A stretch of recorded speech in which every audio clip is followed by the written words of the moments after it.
Bonjour, je suis Diana Filipova, je suis cofondatrice de WeShare, qui est un think tank et une communauté internationale qui réfléchit sur de nouvelles formes collaboratives, notamment d'économie collaborative. Et j'ai dirigé et coécrit Société collaborative, la fin des hiérarchies, qui est paru en mai 2015 aux éditions Rue de l'Échiquier.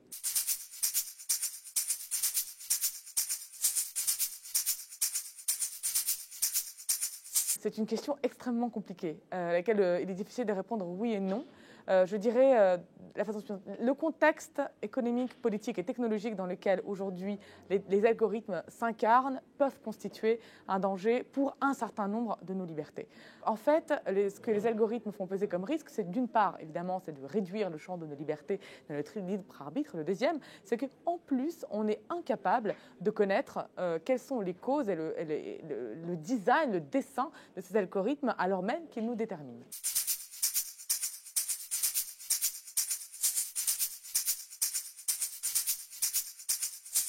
Alors, pour le coup, je pense qu'il y a une prise de conscience aujourd'hui massive, en tout cas chez les citoyens de pays occidentaux où l'utilisation de ces services est en cours depuis très longtemps et qu'en fait, il y a de plus en plus de vulgarisateurs aujourd'hui qui parlent sur les dangers de ces algorithmes.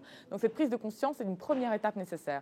Il faut bien sûr ne pas s'arrêter là, parce que la seule prise de conscience ne va pas nous permettre de mieux connaître les algorithmes qui le déterminent, elle ne va pas non plus orienter les choix technologiques de ces grandes entreprises aujourd'hui. Donc, prise de conscience, première étape, mais ensuite, il faut passer à la question de qu'est-ce qu'on doit faire, et notamment au rôle de l'éducation numérique, et d'autre part, évidemment, le rôle de l'État face à ces géants du numérique et leur créativité algorithmique, en quelque sorte. Alors justement, vous lancez...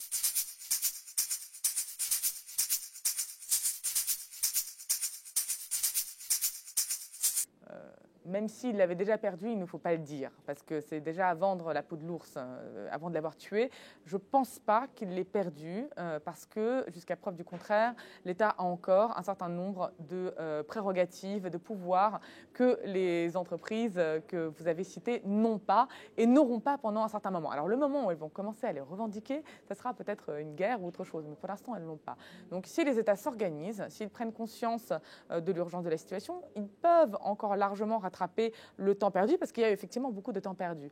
Par contre, je pense qu'il y a 3 conditions à cela. La première, c'est de se rendre compte qu'il faut utiliser les armes réglementaires qui sont déjà à leur disposition, que ce soit la fiscalité, le droit de la concurrence, ça a été parfaitement dit tout à l'heure. La deuxième, c'est qu'ils ne peuvent pas le faire seuls, de façon isolée, qu'il faut absolument se mettre ensemble, créer des alliances régionales, mondiales, sur cette question précise, notamment là, sur la question fiscale. Aujourd'hui, on ne peut pas agir seul, indépendamment des autres États. Et enfin, la troisième chose, c'est que je ne pense pas que cette guerre va être gagnée avec des bons sentiments, de la collaboration, etc. Il y a un moment où le pouvoir public devra imposer quelque chose qui sera dur et qui notamment va aller contre la raison économique, parce que ce sont aujourd'hui des gros producteurs de valeur économique. Et pour l'État, c'est ça qui est compliqué, c'est qu'au moment où tout est soumis à l'économie, il est très difficile de se couper les jambes à soi-même et de dire je vais aller vexer ceux qui aujourd'hui produisent de l'emploi et produisent de la richesse sur mon territoire. Donc pour moi, c'est lié à une